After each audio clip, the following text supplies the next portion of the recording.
ধন্যবাদ। আজকে যারা সোশ্যাল মিডিয়া দেখছেন তাদেরকে আমি অসংখ্য ধন্যবাদ জানাই।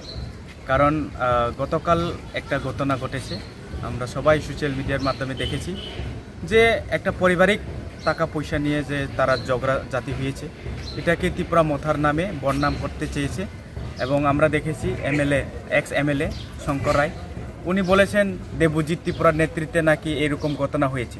তো আমি বলতে চাই, প্রথমে আপনি ইনকোয়ারি করুন, ওইখানে গ্রাউন্ড রিপোর্টে যান, গ্রাউন্ড রিপোর্টে গিয়ে কি হয়েছে ঘটনাটা প্রথমে যাচাই করুন। যাচাই করার পরে আপনি স্টেটমেন্ট দিন।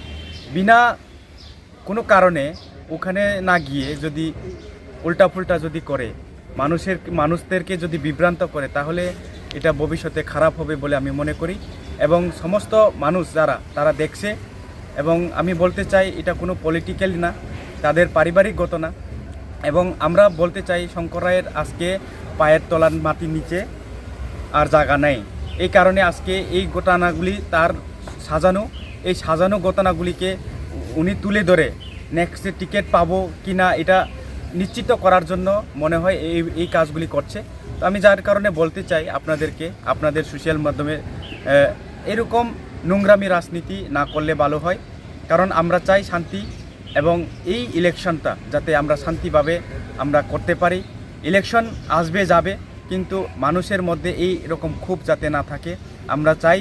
সমস্ত আমরা ত্রিপুরাবাসীদেরকে আমি জানাতে চাই এইরকম যাতে না হয়, কোনো কারণে কোনো অঘটন না ঘটে।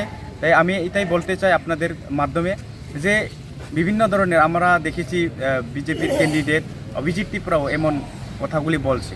প্রথমে আমি বলতে চাই ওনাকেও এরকম ঘটনা যাতে না হোক, এবং যেটা রিয়েলিটি এই ঘটনাগুলি বলুক, তাহলে আমরাও মেনে নিব। কিন্তু মিথ্যা যাতে অপপ্রচার করে আমাদের মানুষদেরকে বিভ্রান্ত না করে, এটাই আমি তাদের কাছে রিকোয়েস্ট থাকব।